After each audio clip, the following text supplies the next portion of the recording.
China's new president, Xi Jinping, made a ceremonious entrance in the Tanzanian capital of Dar es Salaam on March 24th. It was his first trip to Africa as leader. He met with the country's president, Jakaya Kikwete, and renewed China's offer of $20 billion in loans to the continent over the next 2 years. Also on the itinerary, the Republic of Congo and the BRICS conference in South Africa. Xi's trip reinforces the idea that Africa is a high priority for China. Trade between the two was $200 billion in 2012. That's up almost 20% from 2011. China looks to Africa to feed its need for everything from oil to minerals. But in his speech, Xi also acknowledged that there have been issues that could strain relations between country and continent in the future, as China seeks to bolster commerce with many of Africa's 54 nations. China's largest trading partners include Angola, South Africa, Sudan, Nigeria, and Egypt, and trade with the continent on the whole has been balanced.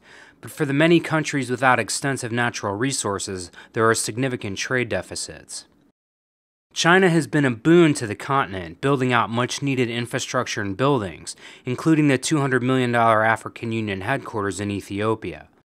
But some of these projects have been built not by Africans, but by Chinese construction firms with Chinese workers.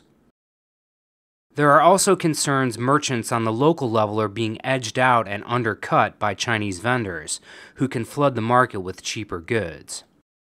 The alleged issue overarching all this is that China is embarking on a new economic colonialism, buying Africa's raw materials and using them to manufacture goods that it then sells back to Africa, essentially bypassing the continent's industrial sector in the process. Thus far, these issues haven't slowed the China-Africa train. China's cumulative foreign direct investment in Africa after 2011 was $16 billion, but some experts think it's significantly higher than that. In any case, it's growing. China's state-owned firms are doing business in places that would be considered too unstable or conflict-prone by Western companies. It also doesn't impose conditions on its commercial dealings. It does business with regimes that the West has cited for human rights violations. During his Tanzania stop, Xi said China will continue to offer necessary assistance to Africa with no political strings attached.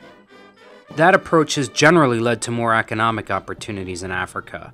China's impact has literally helped pave the way for the continent's emerging middle class. But whether its self-interests will continue to mesh with Africa's in the years ahead is still an open question. For the Wall Street Journal, this is Mark Scheffler in New York.